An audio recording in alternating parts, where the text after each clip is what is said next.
Баарына чексиз. Bir чумага болгону 550 сом. Керектүүнүн баары бир тарифте.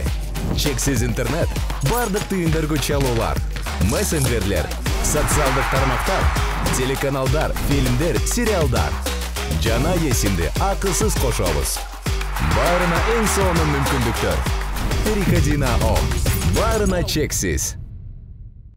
Ассаламу алейкум достор, Атлет KG каналынын жалпы катталуучулары, кыргыз спортундагы жаңылыктар менен тааныштырабыз. Видеону көргөн соң жакшы лайк басып, сөзсүз комментарий калтырып, спортчуларыбызды колдоп коюңуздар. Кыргыз мушкери Мыктыбек Оролбай уулу Кыргызстанга келди. Аны жакын туугандары жана достору тосуп алышты. Көптөгөн спорт күйөрмандары мушкерди татыктуу мамлекеттик деңгээлде эмне үчүн тосуп алышкан жок деп нааразычылыктарын айтышууда.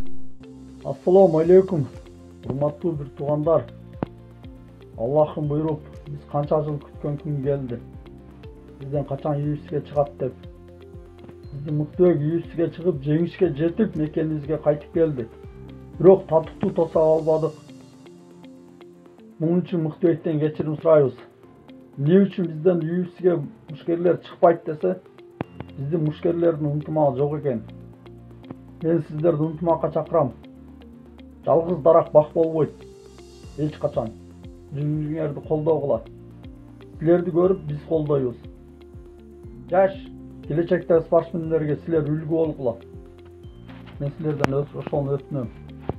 Сиздердин пикириңиздер боюнча кандай? Мыктыбекти Хабибтен кем калтырбай тосуп алыш керек беле? Мушкерибизге көңүл бурулбай калган жокпу? Комментарийге жазып коюңуздар.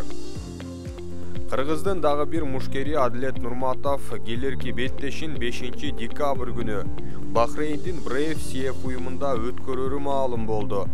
Адилет Көкжал Нурматов казакстандык Николай Жауынгер Самусев менен 66 кг салмагында беттешет. Азыркы учурда Адилеттин ММА'деги рекорду 12 жеңиш, 2 жеңилүү болсо, казак мушкериники 8 жеңиши бар. Бир дагы жолу утулай элек. Николай беттештеринин дээрлик бардыгын казактардын Найза ММА уюмунда өткөрүп келген. Нокаут менен, калыстардын чечими менен жана муунтуу ыкмасы менен уткан беттештери да бар. Айтор ар тараптан өсүп келе жаткан мушкер деп атасак болот. Учурда 25 жашта, карьерасын Найзадан да бийигирээк уюмда улантууну көздөп турган маалы. Ал эми Адилет Нурматов акыркы жолу 2021 жылы утулган. Андан бери 4 беттешти катары менен жеңип, ийгиликтүү жолун улап келүүдө. Соңку кармашын биздин Көкжал One FC уюмунда өткөрүп, Ground and Pound менен ишенимдүү жеңишке жеткен. Эки тараптын тең күйөрмандары өздөрү тарткан спортчу жеңишке жетет деп толук ишенип айтып жатышат. Жыйынтыкты октагон көрсөтөт. Биздин мушкерге ийгилик каалайбыз. Ошондой эле Кубаныч Абдисалам уулу аттуу биздин Brave уюмундагы чемпионубуз өз салмагында 5 декабрь күнү курун коргоого чыгат. Анын атаандашы бразилиялык мушкер Лукас Мартинс экени белгилүү болду. Бул спортчу 35 жашка келип калды. Кубанычтан 6 жашка улуу. Демек, ММА ардагерлеринин бири деп атасак жарашат. Бул куракта айрыкча жеңил салмактагылар анчалык өзүн көрсөтө албай баштайт.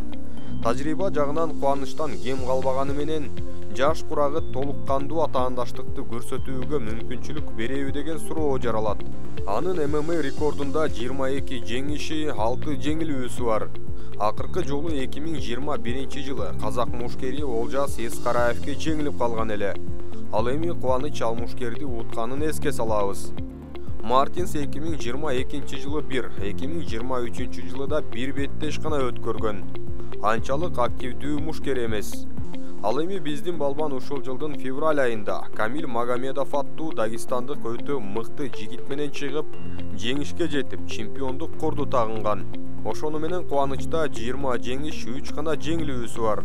Азыркы маалда UFC уюмуна толугу менен даяр мушкер деп атасак ашыкча болбос. Бул спортчубуздун ал уюмга баруусун күтүп жүргөндөр абдан көп. Акыркы 4 жыл ичинде 3 эле жолу мушташкан бразилиялык мушкерди ишенимдүү жеңет деп үмүт кылабыз. Спортчуларыбызды колдоп, комментарий жазып, видеого лайк басып коюңуздар.